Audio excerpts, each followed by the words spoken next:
Hi అందరికీ, ఈరోజు మనం పెంచలకోన పుణ్యక్షేత్రం గురించి తెలుసుకుందాం. ఎంతో దివ్యమైన ఈ పెంచలకోన క్షేత్రం నెల్లూరుకి 80 కిలోమీటర్ల దూరంలో వెలసి ఉంది. ఇప్పుడు బ్రహ్మోత్సవాలు కూడా జరుగుతున్నాయి. ఆ సందర్భంగా ఈ రోజు మనం పెంచలకోన చరిత్ర గురించి తెలుసుకుందాం. శ్రీ మహావిష్ణువు కృతయుగమున ప్రహ్లాదుణ్ణి రక్షించేందుకు హిరణ్యకశిపుణ్ణి సంహరించిన అనంతరం వెలిగొండలో కీకారణ్యంలో గర్జిస్తూ ఆవేశంగా సంచరిస్తున్న సమయంలో చెంచురాజు కుమార్తె చెంచులక్ష్మి తన చెలికత్తెలతో అడవిలో విహరిస్తుండగా స్వామివారి భీకర రూపాన్ని చూసిన చెలికత్తెలు భయంతో పరుగులు తీశారు. చెంచులక్ష్మి మాత్రం స్వామివారిని చూసి భయపడకుండా అక్కడే నిలబడిపోయినట్లు చరిత్రలో చెబుతుంది.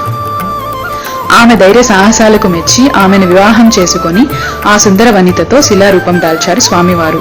ఇది తెలుసుకున్న ఆదిలక్ష్మి అమ్మవారు అలిగి కండలేరు ఏటికి అవతలి పక్కన శిలారూపంలో వెలిశారు. ఇలాగే ఇంకో కథనం కూడా ప్రచారంలో ఉంది. పెంచలకోనకి సమీపంలో గోనుపల్లి అని ఒక గ్రామం ఉంది.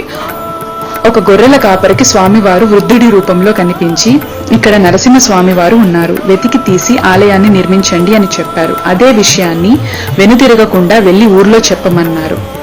సరే అని ఆ గొర్రెల కాపరి అక్కడి నుండి బయలుదేరారు. కొంత దూరం వెళ్ళాక ఈ పెద్ద ఆయన ఏమయ్యారా అని వెనక్కి చూస్తే వృద్ధుడి రూపంలో ఉన్న స్వామివారు శిల అయి కనపడ్డారు.